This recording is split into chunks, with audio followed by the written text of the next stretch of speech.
या देवी सर्वभूतेषु मा सिद्धिदात्रीरूपेण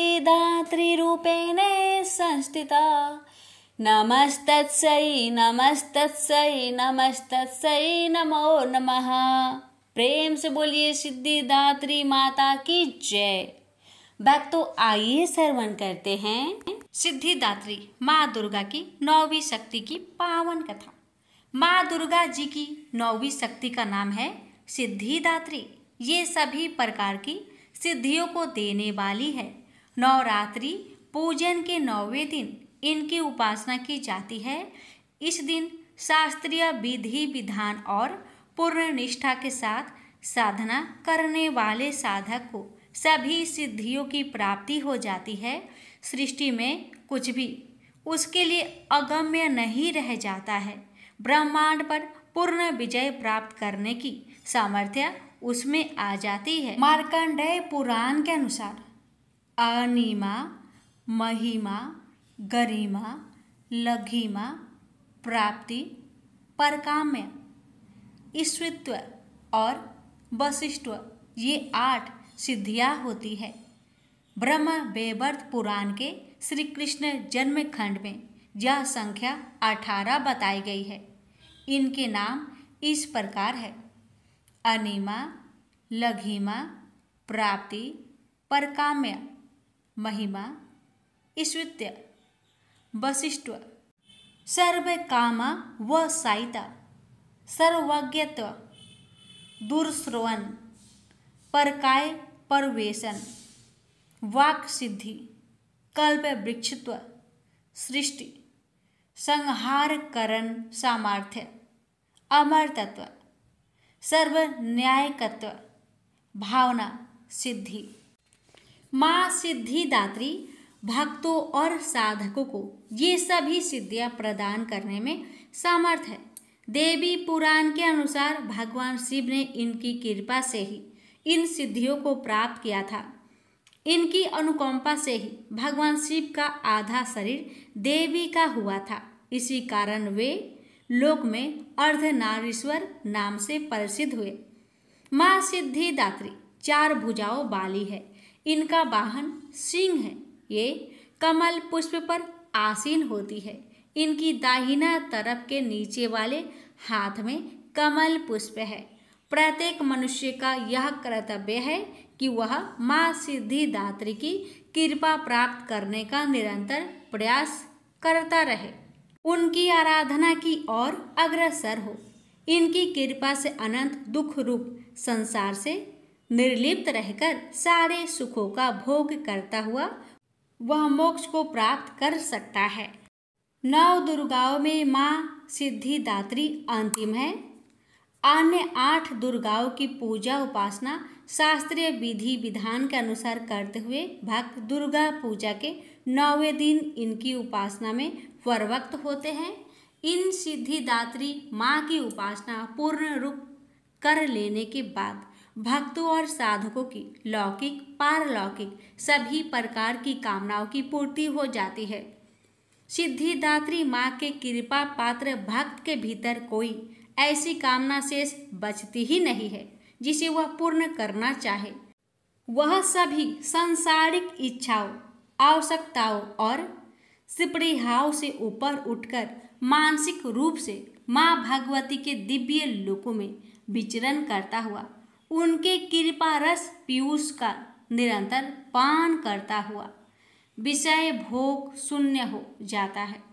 माँ भगवती का परम सानिध्य ही उसका सर्वस्व हो जाता है। इस परम पद को पाने के बाद उसे अन्य किसी भी वस्तु की आवश्यकता नहीं रह जाती। माँ के चरणों का यह सानिध्य प्राप्त करने के लिए हमें निरंतर नियमनिष्ठ रहकर उनकी उपासना करनी चाहिए। माँ भगवती का स्मरण, ध्यान, पूजन हमें इस संसार की आसरता का बोध कराते हुए वास्तविक परम शांतिदायक अमृत पद की ओर ले जाने वाला है। इनकी आराधना से जातक को अनिमा, लघिमा, प्राप्ति, परकाम्य, महिमा, ईश्वरत्व, सर्वकामा, वसायिता, दूर, श्रवण, पराक्रमा प्रवेश, वाक सिद्धि, अमरत्व, भावना सिद्धि आदि समस्त सिद्धियों नव निधियों की प्राप्ति होती है। आज के युग में इतना कठिन तप तो कोई नहीं कर सकता, लेकिन अपनी शक्ति अनुसार जप तप पूजा अर्चना कर कुछ तो माँ की कृपा का पात्र बनता ही है। प्रत्येक सर्वसाधारण के लिए आराधना योग यह श्लोक सरल और स्पष्ट है। माँ जगदम्बे की भक्ति पाने के लिए इसे कंठ स्थल कर नवरात्रि में नवमी के दिन इनका जाप करना चाहिए। या देवी सर्वभूतेषु माँ सिद्धिदात्री रूपेण संस्थिता, नमस्तत्सै नमस्तत्सै नमस्तत्सै नमो नमः। अर्थ, हे माँ सर्वत्र विराजमान और माँ सिद्धिदात्री के रूप में प्रसिद्ध अम्बे, आपको मेरा बार बार प्रणाम है, या मैं आपको बारंबार प्रणाम करती हूँ। हे माँ मुझे अपनी कृपा का पात्र बनाइए। प्रेम से बोलिए माँ सिद्धिदात्री की जय। अब आइए भक्तों, हम श्रवण करते हैं भगवती दुर्गा की कथा। तो इक्ष्वाकु कुल में एक राजा रहते थे। उनका नाम था नेमि। वे बड़े सुंदर, गुणी, धर्मज्ञ और प्रजा के प्रेमी थे। वे कभी झूठ नहीं बोलते थे। दान करना उनका नित्य नियम था। यह करने में उनकी विशेष रुचि थी। वे बड़े दानी और पुण्यात्मा थे। उन बुद्धिमान नेमि को इक्ष्वाकु का 12वां पुत्र माना जाता था। वे सदा प्रजा की रक्षा में तत्पर रहते थे। गौतम मुनि के आश्रम के पास ही जयंतपुर नामक एक नगर था। उसी में उन्होंने अपने निवास की व्यवस्था की थी। क्योंकि वे ब्राह्मणों के बड़े शुभ चिंतक थे, उन्होंने एक ऐसा राजसी यज्ञ करने का विचार किया जो काफी समय में पूरा होता है और जिसमें प्रचुर दक्षिणाएं दी जाती है। तब नेमि ने अपने पिता इक्ष्वाकु से आज्ञा लेकर महात्माओं के कथानुसार यज्ञ की सामग्री तैयार करवा ली। भृगु, अंगिरा, वामदेव, गौतम, वशिष्ठ, पुलस्त्य, ऋचिक, पुलह और क्रतु आदि जितने विशेषज्ञ वेद के पारगामी यज्ञ कराने में कुशल तपस्वी मुनि थे, उन सबके यहाँ निमंत्रण भेज दिया। जब संपूर्ण उपयोगी सामान एकत्रित हो गया, तब धर्मज्ञ राजा नेमि ने अपने गुरु वशिष्ठ जी की पूजा की और बड़े नम्रता के साथ कहा, हे मुनिवर, मैं यज्ञ कराना चाहता हूँ, आप इसके आचार्य बने। आप सर्वज्ञानी पुरुष मेरे गुरु हैं, अतः अब मेरा यह कर्तव्य आपके ऊपर निर्भर है। यज्ञ संबंधी सभी वस्तुओं का संग्रह करवाकर मैंने इनकी शुद्धि करवा ली है। मेरे मन में ऐसा विचार है कि मैं 5 वर्ष के लिए यज्ञ में दीक्षित हो जाऊं। मैं विधि पूर्वक वह यज्ञ करना चाहता हूँ, जिसमें भगवती जगदम्बा की विशेष रूप से आराधना की जाए, क्योंकि उनकी प्रसन्नता ही मेरे यज्ञ का उद्देश्य है। राजा नेमि की बातें सुनकर वशिष्ठ जी ने कहा, हे राजन, तुमसे पहले ही मुझको इंद्र ने यज्ञ कराने के लिए वरण कर लिया है। पराशक्ति नामक यज्ञ करने के लिए वे तैयार है। उन्होंने 500 वर्षों तक यज्ञ करने की दीक्षा ले ली है। अतएव तब तक तुम इन सामग्रियों को सुरक्षित रखो। इंद्र का यज्ञ समाप्त होने पर मैं तुरंत तुम्हारे यहाँ आ जाऊंगा। उस समय तक तुम्हें सब सामग्री सुरक्षित रखनी चाहिए। वशिष्ठ जी की बात सुनकर राजा नेमि बोले, हे गुरुदेव, यज्ञ के निमित्त मैं बहुत से अन्य मुनियों को भी निमंत्रित कर चुका हूँ। यज्ञ की सारी वस्तुएं भी जुट गई है, फिर इतने लंबे समय तक मैं उन्हें कैसे संभाले रखूंगा। आप इस इक्ष्वाकु वंश के आचार्य हैं, वेदों का कोई भी अंश आपसे अविदित नहीं है। आप क्यों इस समय मेरा कार्य ना करवाकर अन्यत्र जाने के लिए तैयार हो रहे हैं? ऐसा काम करना तो आपके लिए शोभनीय नहीं है। राजा नीमि की काफी रोकने पर भी वशिष्ठ जी इंद्र के यज्ञ में चले गए।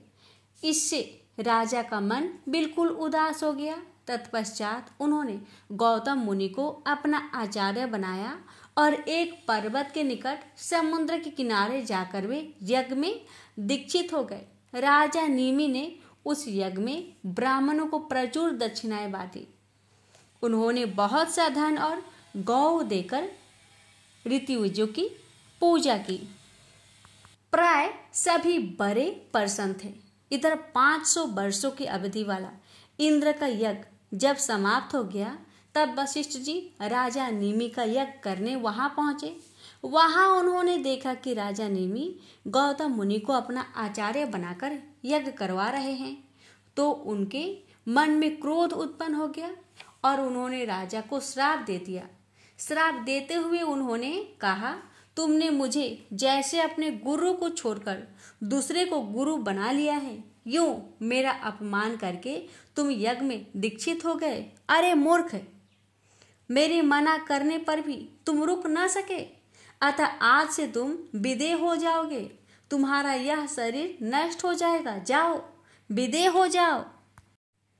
जिस समय मुनि वशिष्ठ ने श्राप दिया, उस समय राजा नीमि यज्ञ में दीक्षित थे। उन्होंने जितने ब्राह्मणों को ऋषि तत्व के रूप में वरण किया था, वे सभी आपस में विचार करने लगे, ये धर्मात्मा नरेश यज्ञ में दीक्षित है, अभी यज्ञ का काम अधूरा ही है।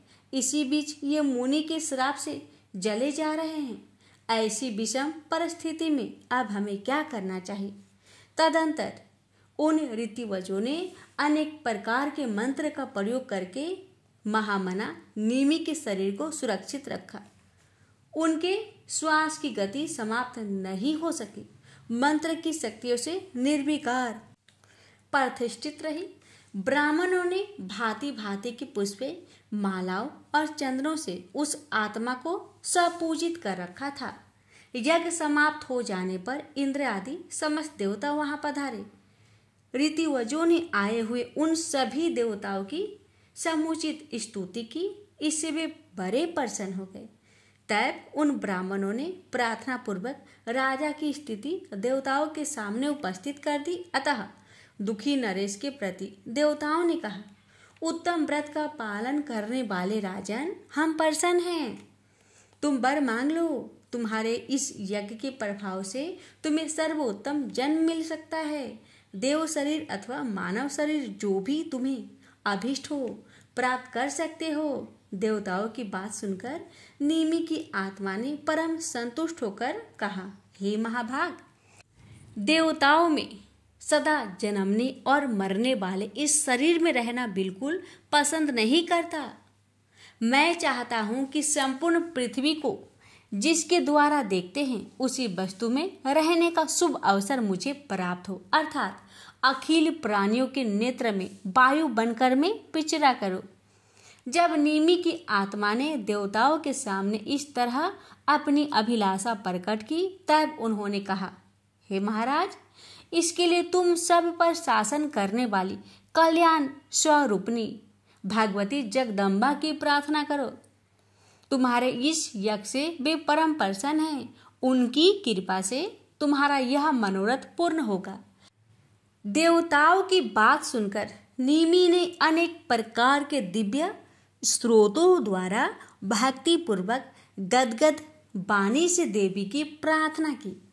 इससे प्रसन्न होकर देवी ने राजा नीमि को साक्षात दर्शन दिए। उनके विग्रह से ऐसा प्रकाश फैल रहा था, मानो करोड़ों सूर्य एक साथ चमक रहे हो। प्रत्येक अंग से सुकुमारता प्रकट हो रही थी। देवी की ऐसी अपूर्व झांकी पाकर सब के सब आनंद में निमग्न हो गए। सभी अपने को सफल मनोरथ समझने लगे। देवी को प्रसन्न जानकर नीमि ने उनसे वर मांगा, हे माता, आप मुझे ऐसा निर्मल ज्ञान देने की कृपा कीजिए जिससे मैं मुक्त हो सकूं, और मेरी यह अभिलाषा है कि संपूर्ण प्राणियों के नेत्र में ठहरने का सुयोग मुझे प्राप्त हो। भगवती जगदम्बिका निमि पर प्रसन्न तो थी ही। उन्होंने कहा, हे राजन, तुम्हें शुद्ध ज्ञान अवश्य प्राप्त होगा। अभी तुम्हारा परबंध भोग समाप्त नहीं हुआ है, अतः समस्त चराचर प्राणियों के नेत्र में तुम्हें रहना होगा। तुम्हारे प्रभाव से ही प्राणियों की आंखों में पलक गिरने की शक्ति रहेगी। अतः मनुष्य, पशु और पंछी ये पलक गिराने वाले प्राणी कहलाएंगे। देवता इस स्थिति से पृथक है। पलकें न गिरने से उनकी अनिमिष संज्ञा होगी। यह वर देकर भगवती जगदम्बा राजा निमि का मनोरथ पूर्ण करके वह मुनियों से मिलने के पश्चात वहीं अंतर्ध्यान हो गई। देवी के पधार जाने पर वहां उपस्थित संपूर्ण मुनियों ने सम्यक प्रकार से परामर्श करके निमि के नष्ट होते स्थूल शरीर को रखा और कोई राजकुमार उत्पन्न हो जाए, इस विचार से उस शरीर के भीतर काष्ठ डालकर मंत्र पढ़ते हुए उसे मथने लगे। यूं अरणि मंथन करने पर एक सर्वलक्षण संपन्न बालक की उत्पत्ति हुई। वह ऐसा जान पड़ता था मानो दूसरे निमि ही स्वयं प्रकट हो गए हो। वही बालक अरणि मंथन से प्रकट होने के कारण मिथि और पिता के शरीर से निकलने के कारण जनक नाम से जगत में विख्यात हुआ। निमि के विदय होने से उनके कुल में जितने नरेश हुए वे सभी विदेह कहलाने लगे। तो प्रेम से बोलिए जय माता दी। माता रानी की कृपा आप सभी भक्तों पर सदा सर्वदा बनी रहे। देवी कवच। पौराणिक मान्यता है कि मंत्रों में बहुत शक्ति होती है। अगर इस मंत्रों को सही से पढ़ा जाए तो प्रतिकूल कंपन को अधिक सकारात्मक और आकर्षक कंपन में बदलने की क्षमता होती है। अगर आप अपने चारों ओर फैली नकारात्मकता से परेशान हैं और आपको कोई रास्ता नहीं दिखाई पड़ रहा, तो आपको दुर्गा कवच का पाठ करना चाहिए। ऐसा कहा जाता है कि वह व्यक्ति जो ईमानदारी से भक्ति और सही उच्चारण के साथ नियमित रूप से दुर्गा कवच को पढ़ता या सुनता है, वह सभी बुराइयों से संरक्षित रहता है। 18 प्रमुख पुराणों में से एक मार्कंडेय पुराण के अंदर दुर्गा कवच, देवी कवच के श्लोकों का उल्लेख है। दुर्गा कवच दुर्गा सप्तशती का एक आदित्य स्रोत है। दुर्गा कवच को भगवान ब्रह्मा ने ऋषि मार्कंडेय को सुनाया और इसमें 47 श्लोक शामिल है। इसके बाद 9 श्लोकों में फल श्रुति लिखित है। फल श्रुति का अर्थ होता है कि मंत्रों को सुनने या पढ़ने से क्या फल प्राप्त होता है। दुर्गा कवच का महत्व। दुर्गा कवच में भगवान ब्रह्मा जी ने देवी पार्वती माँ की 9 अलग अलग देवीय रूपों के बारे में बताया है। भगवान ब्रह्मा हर किसी को देवी कवच को पढ़ने या सुनने के लिए देवी माँ का आशीर्वाद मांगने के लिए अनुरोध करते हैं। जो भी इस कवच का नित्य पाठ करता या सुनता है, वह माँ दुर्गा से विशेष आशीर्वाद प्राप्त करता है। नकारात्मकता को खत्म करने के लिए एक शक्तिशाली मंत्रों का संग्रह देवी कवच के रूप में विद्यमान है। यह जातक को किसी भी बुरी आत्माओं से बचाने के लिए एक कवच के लिए रूप में कार्य करता है। भक्तों, अब जानते हैं दुर्गा कवच का पाठ कैसे करें। दुर्गा कवच का पाठ दुर्गा सप्तशती के आरंभ में और दुर्गा सप्तशती पाठ के बाद में करना चाहिए। दुर्गा कवच का पाठ करने से पहले स्नान करके स्वच्छ वस्त्र धारण कर ले। इसके बाद माँ का ध्यान करे और घी का दीप जलाए। दुर्गा कवच का पाठ शुरू करने से पहले अपने मन से सभी दुर्भावनाओं को दूर कर दे और सिर्फ माँ की भक्ति के बारे में विचार करे। माँ को पुष्प अर्पित करने के बाद फल मिष्ठान का भोग लगाए और दुर्गा कवच का पाठ शुरू करे। दुर्गा कवच का पाठ करने के लाभ। दुर्गा कवच का पाठ करने से जातक के मन और उसके आसपास से नकारात्मक ऊर्जाओं का नाश होता है।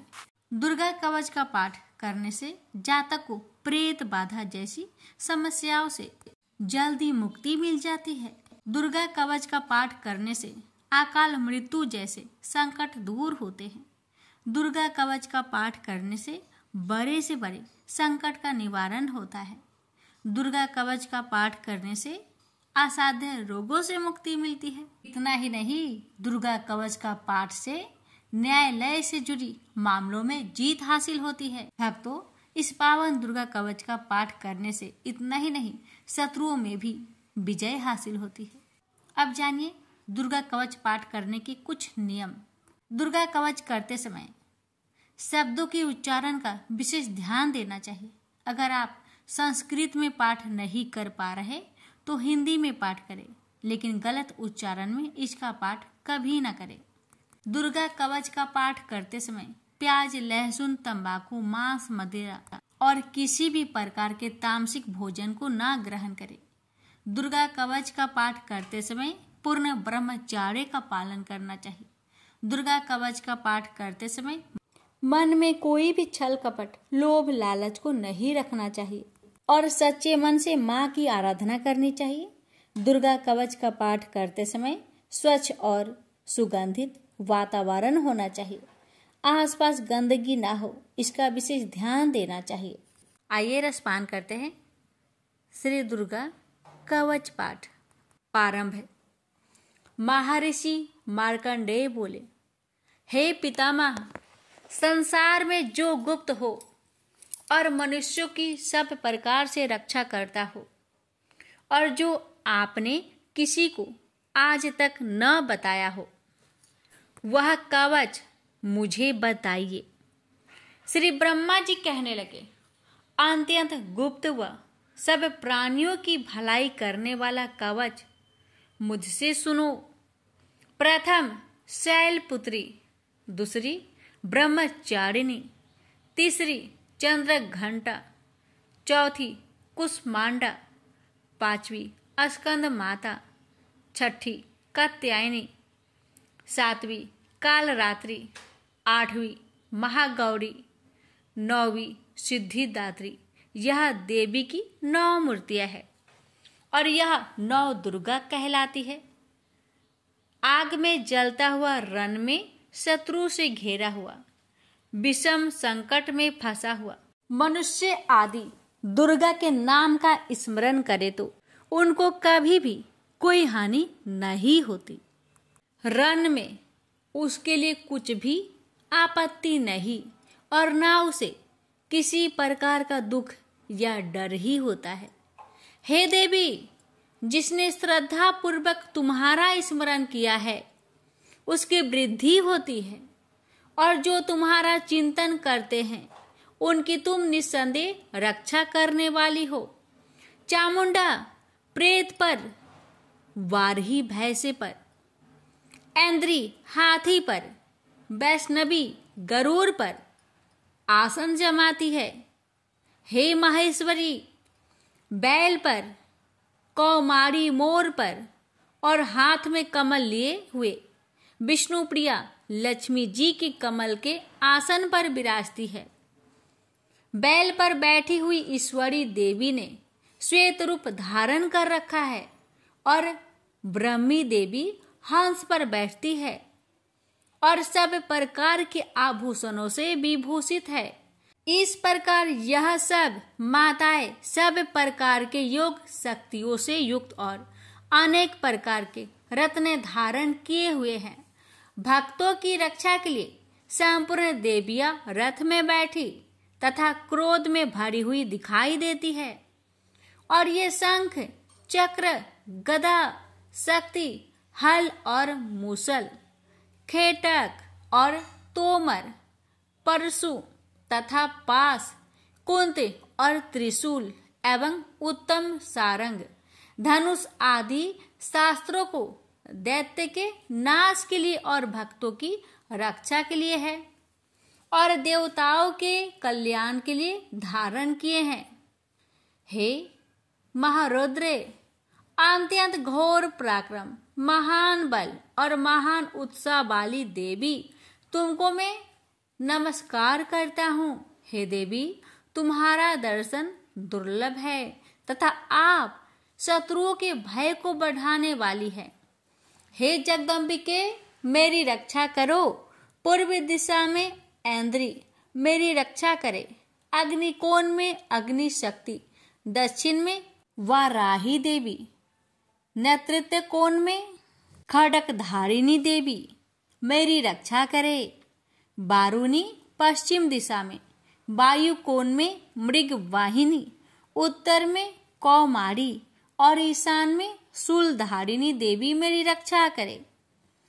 ब्राह्मणी ऊपर की ओर से मेरी रक्षा करे और वैष्णवी देवी नीचे की ओर मेरी रक्षा करे। और इसी प्रकार 100 पर बैठी चामुंडा देवी 10 दिशाओं में मेरी रक्षा करे। जया आगे, विजया पीछे, बाई और अजीता, दाहिनी और अपराजिता मेरी रक्षा करे। उधोतिनी देवी शिखा की रक्षा करे तथा उमा सिर में स्थित होकर रक्षा करे। इसी प्रकार मस्तक में मालाधरी देवी रक्षा करे और यशस्वी देवी मेरी भौहों का संरक्षण करे।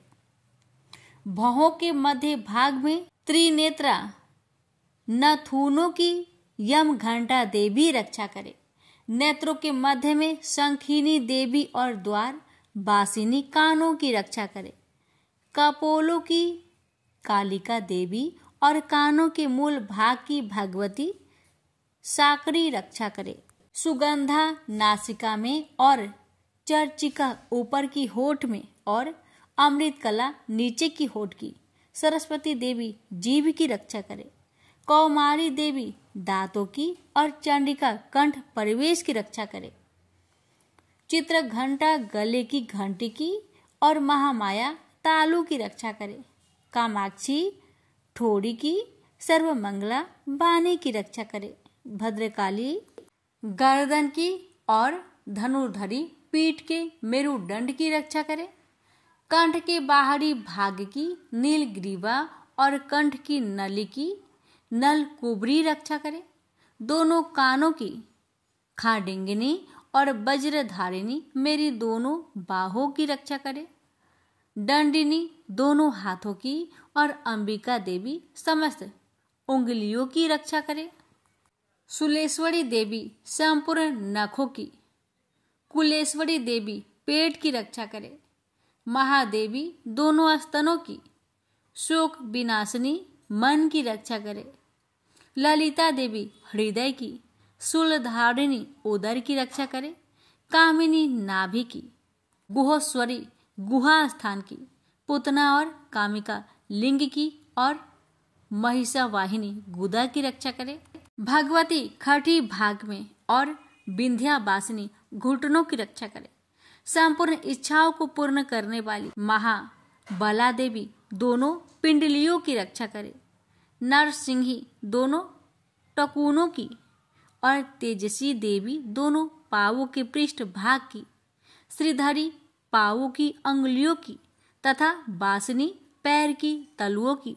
दंष्ट्रा करालिनी देवी नखों की, ऊर्ध केशविनी केशों की, बागेश्वरी त्वचा की रक्षा करे। रोमा बलियों के छेद्रों की, कौबेरी और त्वचा की बागेश्वरी देवी रक्षा करे। पार्वती देवी रक्त, मज्जा, बसा, मांस, हड्डी की रक्षा करे।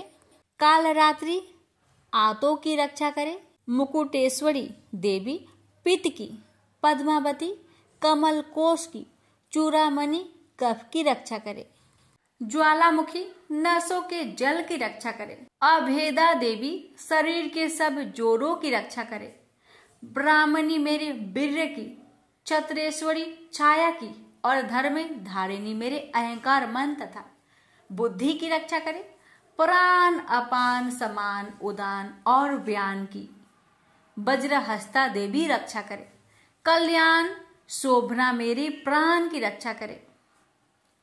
रस रूप गंध शब्द और स्पर्श इन विषयों का अनुभव करते समय योगिनी देवी मेरी रक्षा करे। तथा मेरे सत्वगुण, रजोगुण, तमोगुण की रक्षा नारायणी देवी करे। आयु की रक्षा बाराही देवी करे। वैष्णवी धर्म की तथा चक्रिणी देवी मेरी यश, कृति, लक्ष्मी, धन, विद्या की रक्षा करे। इंद्राणी मेरे शरीर की रक्षा करे। और हे चंडिके, आप मेरे पशुओं की रक्षा करें। महालक्ष्मी मेरे पुत्रों की रक्षा करे। और भैरवी मेरी पत्नी की रक्षा करे। मेरे पथ की सुपथा तथा मार्ग की क्षमा करी देवी रक्षा करे। राजा के दरबार में महालक्ष्मी तथा सब और व्याप्त रहने वाली विजया देवी चारों ओर से मेरी रक्षा करे। जो स्थान रक्षा से रहित हो और कवच में रच गया हो, उसका पापों का नाश करने वाली जयंती देवी रक्षा करे। अपना शुभ चाहने वाले मनुष्य को बिना कवच के एक पग भी कहीं न जाना चाहिए, क्योंकि कवच रखने वाला मनुष्य जहां भी जाता है वहां उसे अवश्य धन लाभ होता है तथा विजय प्राप्त करता है। अभीष्ट वस्तु की इच्छा करता है, वह उसको इस कवच के प्रभाव से अवश्य मिलती है और वह इसी संसार में महा ऐश्वर्य को प्राप्त होता है। कवचधारी मनुष्य निर्भय होता है और वह तीनों लोकों में माननीय होता है। देवी का यह कवच देवताओं के लिए भी कठिन है। जो नित्य प्रति नियम पूर्वक तीनों संध्याओं को श्रद्धा के साथ इनका पठन पाठन करता है, उसे देव शक्ति प्राप्त होती है। वह तीनों लोकों को जीत सकता है तथा अकाल मृत्यु से रहित होकर 100 वर्ष तक जीवित रहता है। उसकी लुता, चर्म रोग, विस्फोट आदि समस्त व्याधियां समूल नष्ट हो जाती है। वह अस्थावर, जंगम तथा कृत्रिम विष दूर होकर उनका कोई असर नहीं होता है तथा समस्त अभिचारक प्रयोग और इस तरह के जितने मंत्र तंत्र इत्यादि होते हैं, इस कवच के हृदय में धारण कर लेने पर नष्ट हो जाते हैं। इसके अतिरिक्त पृथ्वी पर विचरने वाला भूचर, नभचर, जलचर प्राणी, उपदेश मात्र से सिद्ध होने वाले निम्न कोटि के देवता, जन्म के साथ प्रकट होने वाले देवता, कुल देवता, कंठमाल आदि डाकिनी शाकिनी, अंतरिक्ष में विचरने वाली अत्यंत बलवती भयानक डाकिनियां, गृह भूत, यक्ष, गंधर्व, राक्षस, ब्रह्म राक्षस, बैताल, कुष्मांड और भैरव आदि अनिष्ट कारक देवता भी उस मनुष्य को जिसने कि अपने हृदय में यह कवच धारण किया हुआ देखते ही भाग जाते हैं। इस कारण कवच के धारण करने से मान और तेज बढ़ता है। जो मनुष्य इस कवच का पाठ करके उसके पश्चात सप्तशती चंडी का पाठ करता है, उसका यश जगत में विख्यात होता है। और जब तक वन पर्वत और कना आदि इस भूमंडल पर स्थित है, तब तक यह पुत्र पौत्र आदि संतान परंपरा बनी रहती है। फिर देहांत होने पर ऐसा मनुष्य परम पद को प्राप्त होता है, जो देवताओं के लिए भी कठिन है, और अंत में सुंदर रूप को धारण करके भगवान शंकर के साथ आनंद करता हुआ परम मोक्ष को प्राप्त होता है। प्रेम से बोलिए जय माता दी। माता, इस दुर्गा कवच पाठ करने में हमसे अगर कोई गलती हुई हो उसे क्षमा करे। हे माता, कथा कहने वाले पर, सुनने वाले पर अपनी कृपा बनाए रखे। जय माता दी। अब भक्तों रसपान करेंगे अर्थ अर्गला श्रोतम। मार्कंडेय जी कहते हैं, जयंती मंगला काली, भद्र काली, कपालिनी, दुर्गा, क्षमा शिवा, धात्री, स्वाहा और स्वधा, इन नामों से प्रसिद्ध देवी तुम्हें मैं नमस्कार करता हूँ। हे देवी, तुम्हारी जय हो। प्राणियों के संपूर्ण दुख हरने वाली तथा सब में व्याप्त रहने वाली देवी, तुम्हारी जय हो। काल रात्रि तुम्हें नमस्कार है। मधु और केटभ दैत्य का वध करने वाली, ब्रह्मा को वरदान देने वाली देवी, तुम्हें नमस्कार है। तुम मुझे रूप दो, जय दो, यश दो और काम क्रोध आदि शत्रुओं का नाश करो। महिषासुर का नाश करने वाली तथा भक्तों को सुख देने वाली देवी तुम्हें नमस्कार है। तुम मुझे सुंदर स्वरूप दो, विजय दो और मेरे शत्रुओं को नष्ट करो। हे रक्त बीज का वध करने वाली, हे चंड मुंड को नाश करने वाली, तुम मुझे रूप दो, जय दो, यश दो और काम क्रोध आदि शत्रुओं का नाश करो। हे शुभ, निशुभ और धूम्राक्ष राक्षस का मर्दन करने वाली देवी, मुझको स्वरूप दो, विजय दो और मेरे शत्रुओं का नाश करो।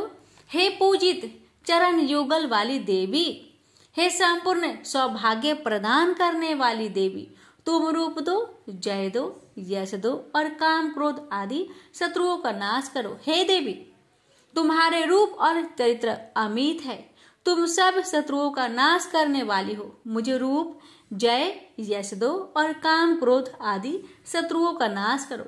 पाप को दूर करने वाली चंडिके, इस संसार में जो भक्ति से तुम्हारा पूजन करते हैं उनको तुम रूप तथा विजय और यश दो तथा उनके शत्रुओं का नाश करो। रोगों का नाश करने वाली चंडिके, जो भक्ति पूर्वक तुम्हारी पूजा करते हैं उन्हें रूप दो, यश दो और उनके काम क्रोध आदि शत्रुओं का नाश करो।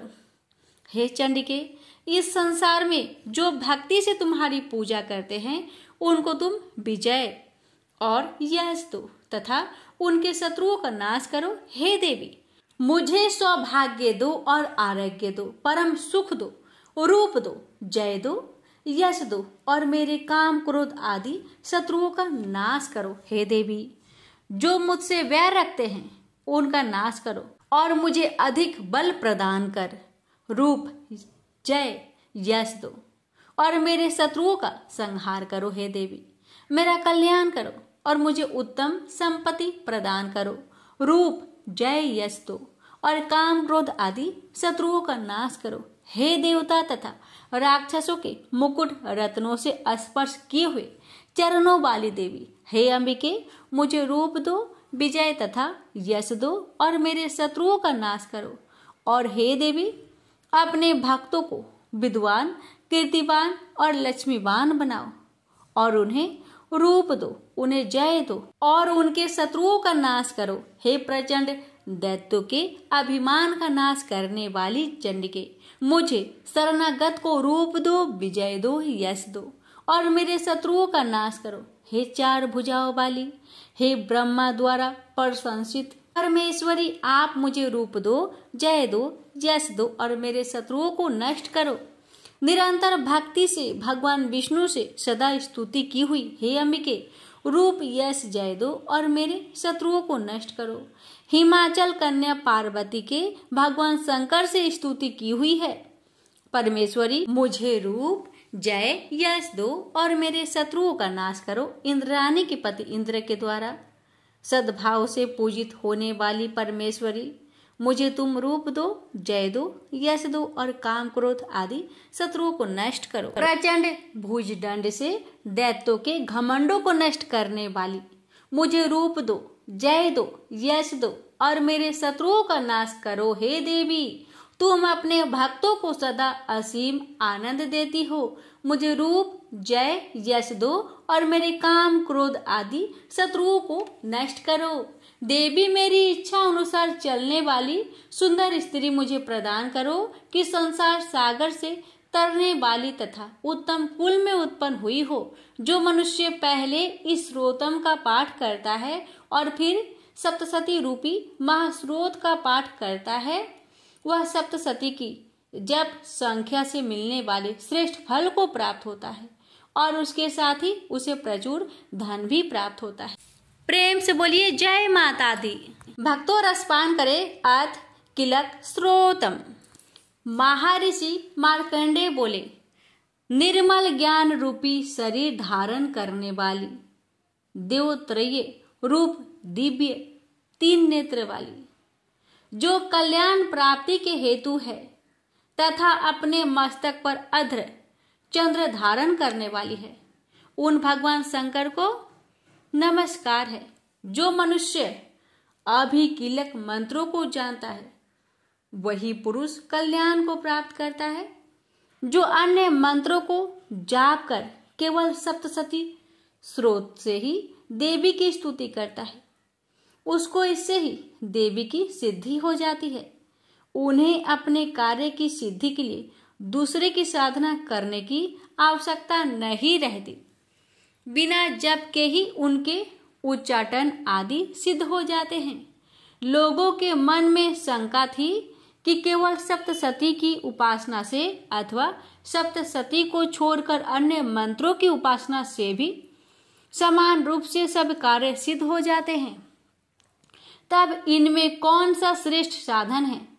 लोगों की इस शंका को ध्यान में रखकर भगवान शंकर ने अपने पास आए हुए जिज्ञासुओं को समझाया कि यह सप्तसती नामक संपूर्ण स्रोत ही कल्याण कर देने वाला है।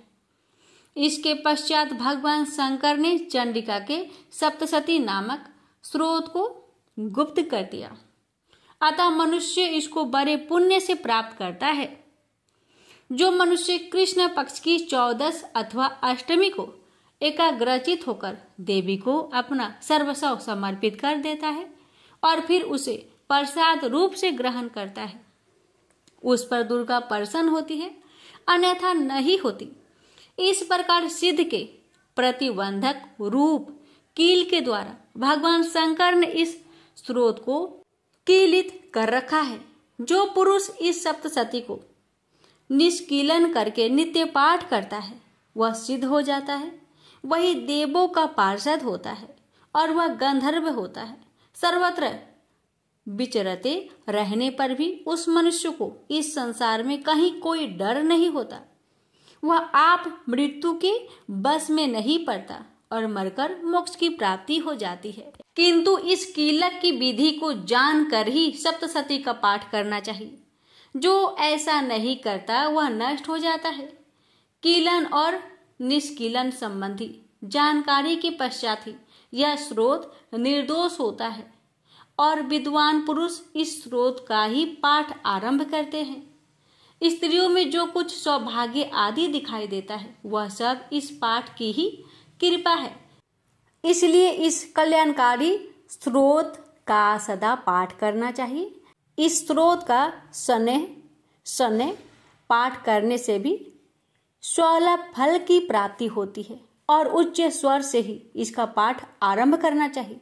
जिस देव के प्रसाद से ऐश्वर्य, सौभाग्य, आरोग्य, संपत्ति, शत्रुनाश तथा परम मोक्ष की प्राप्ति होती है, उस देवी की स्तुति मनुष्य को अवश्य करनी चाहिए। हे माता, इस कवच पाठ को कहने में अगर हमसे कोई भूल चूक हुई हो तो मुझे क्षमा करें और इस पाठ को सुनने वाले भक्तों पर अपनी कृपा सदा बनाए रखे।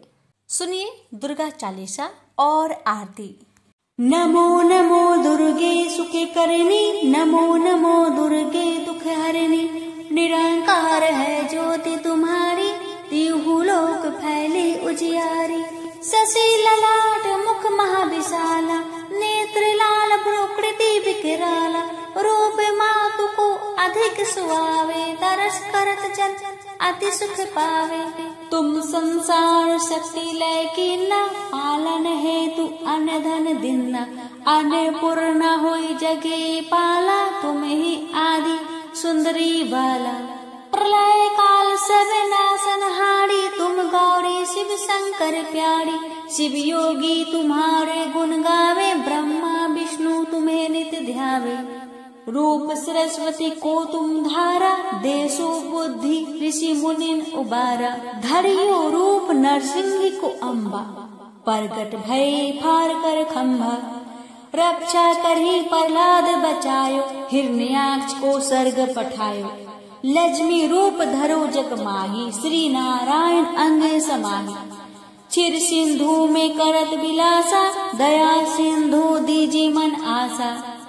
हिंगलाज में तुम्ही भवानी, महिमा अमित नवजात बखानी। मातंगी अरुधुमावती माता, भुवनेश्वरी बगला सुखदाता। श्री वैभवता राजक तरनी, छिन्ने भाव भव दुख निवारणी। केहरी वाहन सोह भवानी, लंगुर वीर चलत अगवानी।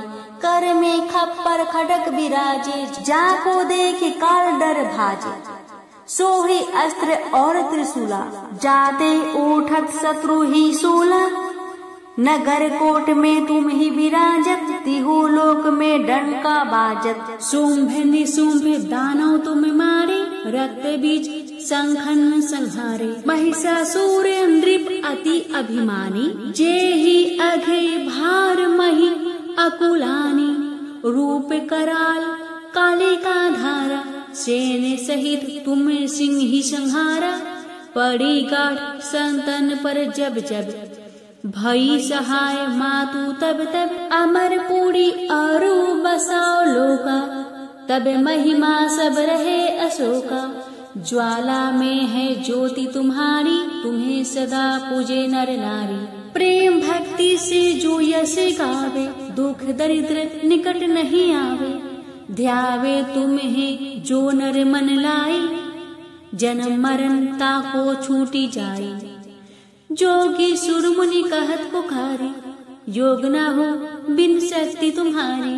शंकर अचारज तपे किन्हो, काम अरु क्रोध जीती सब लिन्हो। निश दिन ध्यान धरो शंकर को, काहू काल नहीं सुमिरे तुमको। शक्ति रूप का मरम न पायो, शक्ति गई तब मन पिछतायो। शरणागत हुई कीर्ति बखानी, जय जय जय जगदम्बा भवानी। भई प्रसन्न आदि जगदम्बा, दई शक्ति नहीं किन विलंबा। मोको मातु कष्ट अति घेरो, तुम बिन कौन हरे दुख मेरो। आशा तृष्णा निपटे सतावे, रिपु मूरख मोहि डर पावे। शत्रुनाश कीजे महारानी, सुमिरो एक चित तुम्हें भवानी। करो कृपा है मातु दयाला, रिद्धि सिद्धि है करहु निहाला। जब लगी ज्यों दया फल पाऊं, तुम्हरो यश में सदा सुनाओ। दुर्गा चालीसा जो कोई गावे, सब सुख भोग परम पद पावे। देवी दास शरण निज जानी, करहु कृपा जगदम्ब भवानी। उसे बोलिए दुर्गा माता की जय। सुनिए माँ दुर्गा की आरती। ओम जय अम्बे गौरी, मैया जय श्यामा गौरी। तुम्हें को निस दिन ध्यावत, तुमको निस दिन ध्यावत, हरि ब्रह्मा शिवरी। ओम जय अम्बे गौरी, मांगे सिंदूर विराजत। टीको मृग मद को, उज्ज्वल से दो नयना, चंद्र वदन ने को। ओम जय अम्बे गौरी, कनक समान कलेवर, रक्तांबर राजे। रक्त पुष्प गलमाला, कंठन पर साजे। ओम जय अम्बे गौरी, केहरी वाहन राजत, खड़क खपर धारी। सुर नर मुनि जन सेवत, तिनके दुख हारी। ओम जय अम्बे गौरी, कानन कुंडल शोभित, नसाग्रे मोती। कोटिक चंद्र दिवाकर, समराजते ज्योति। ओम जय अम्बे गौरी, शुंभ निशुंभ बिदारे, महिषासुर घाती। धूम्र बिलोचन नयन, निस दिन मदमाती। ओम जय अम्बे गौरी, चंड मुंड संहारे, सोनित बीज हरे। मधु के टब दो मारे, सुर भयहीन करे। ओम जय अम्बे गौरी, ब्रह्माणी रुद्राणी तुम कमला रानी। आगम निगम बखानी, तुम शिव पट रानी। ओम जय अम्बे गौरी, 64 योगिनी मंगल गावत, नित्य करत भैरव। बाजत ताल मृदंग और बाजत डमरू। ओम जय अम्बे गौरी, तुम ही जग की माता, तुम ही हो भरता, भगतन की दुख हरता, सुख संपत्ति करता। ओम जय अम्बे गौरी, भुजा जार अति शोभित, खडक खपर धारी, मन वांछित फल पावत, सेवत नर नारी। ओम जय अम्बे गौरी, कंचन थाल विराजत, अगर कपूर बाती, श्रीमाल के तुम राजत, कोटि रतन ज्योति। ओम जय अम्बे गौरी, श्री अम्बे जी की आरती, जो कोई नर गावे, कहत शिवानंद स्वामी, सुख संपत्ति पावे। ओम जय अम्बे गौरी, मैया जय श्यामा गौरी, तुमको निस दिन धावत, तुमको निस दिन ध्यावत, हरि ब्रह्मा शिविरी। ओम जय अम्बे गौरी। क्षमा प्रार्थना। हमें देवी माता से इस प्रकार क्षमा याचना करनी चाहिए। हे परमेश्वरी, मेरे द्वारा रात दिन बहुत से अपराध होते रहते हैं। मुझे अपना दास समझकर मेरे उन अपराधों को आप कृपा पूर्वक क्षमा करिए। परमेश्वरी, मैं आह्वान करना नहीं जानती, विसर्जन करना नहीं जानती तथा पूजा करने का ढंग भी नहीं जानती। हे माँ, मुझे क्षमा करिए। देवी सुरेश्वरी, मैंने जो मंत्रहीन ना मंत्रों को मैं जानती हूँ, क्रियाहीन ना क्रियाओं को जानती हूँ और भक्तिहीन ना भक्ति के प्रकार जानती हूँ। पूजन क्या है वह सब आपकी कृपा से पूरे हो। सैकड़ों अपराध करने के बाद भी जो आपके शरण में आके जगदम्बा कहकर पुकारता है, उसे वह गति प्राप्त होती है जो ब्रह्मादि देवताओं के लिए भी पाना आसान नहीं है। जगदम्बिके, मैं अपराधी हूँ, किंतु आपकी शरण में आया हूँ। इस समय दया का पात्र हूँ, आप जैसा चाहे वैसा करे। हे देवी परमेश्वरी, अज्ञान बस भूल से या बुद्धि भ्रष्ट होने के कारण मैंने जो भी न्यूनता या अधिकता कर दी हो, वह सब क्षमा करे और प्रसन्न होइए। सच्चिदानंद स्वरूपा परमेश्वरी, जगत माता कामेश्वरी, आप प्रेम पूर्वक मेरी यह पूजा स्वीकार करें और मुझ पर प्रसन्न रहे। देवी सुरेश्वरी, आप गोपनीय से भी गोपनीय वस्तु की रक्षा करने वाली हैं। मेरी निवेदन किए हुए इस जप को ग्रहण करिए। आपकी कृपा से मुझे सिद्धि प्राप्त हो। इस प्रकार क्षमा प्रार्थना मंत्र के पाठ से दुर्गा माता आपके जाने अनजाने में हुए सारे अपराधों को क्षमा करेंगी और उनकी कृपा सदैव आपके ऊपर बनी रहेगी। तो प्रेम से बोलिए जगदम्बा माता की जय।